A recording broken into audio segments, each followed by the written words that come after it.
او پلار مې وروستم ملا ته چې دا زوی مې خوب کې تل څوک یادوي په زوره ډیر زبردست. بیا یې ورم یار.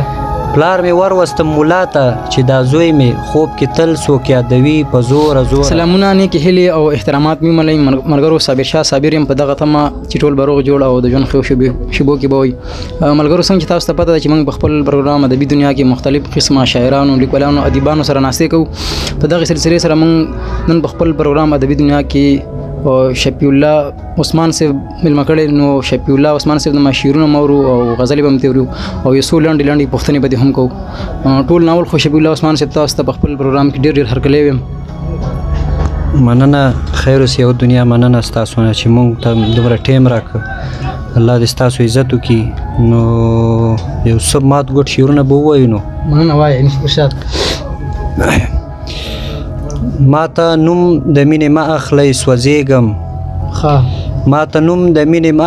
سوځېږم، تاو د هجر یم وهلی اوبه کېږم. او اخ اثر د بلتانه تر زهرو تیز دی، لیونو غوندې سلګو کې را خندېږم. ډېر زبردست یار. غزل د وی تر دې حده چې د غزلو هم غلام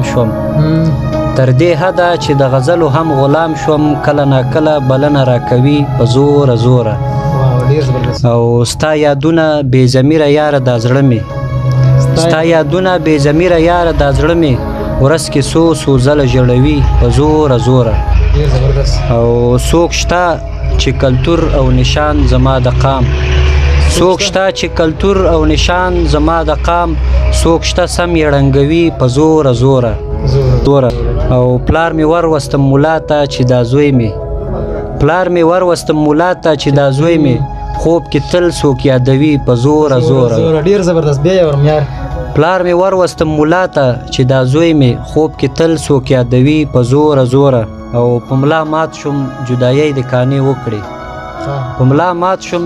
د کانې وکړې، زورور غم دې جټکې راکوي په زوره. او دا وګورئ دا کس د چا په سیډ لګیا دی، ما باندې پردي سم خندوي په زوره. او ته ګوره تماشا کوه او درد د بلتانه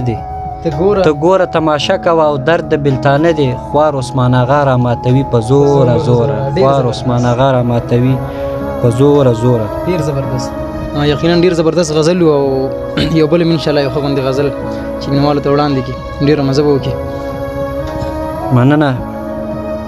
غزل د وی یو چا درنه ډیر واخیست مزه لاچار زړګیه،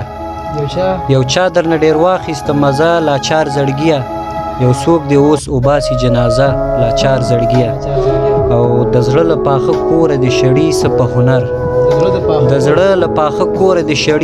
هنر، لري یاره سم بې اندازه لاچار زړګیه.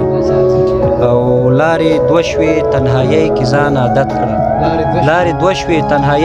عادت کړه، تر غوږ مې شو نن داسې اوازه لاچار زړګیه.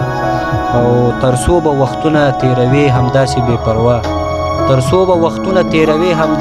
پروا، یو څه وکه تشابه کنه زه لاچار زړګیه. او غم ژړا بلتون څه کانې دې په ما وکړې، راځه خپل لارې ته راځه لاچار زړګیه. او عثمان دې لیونی کړو هغې نه تل اخلي، خندا کې غم تازه لاچار زړګیه. ډیر زبردست یار، ډیر زبردست.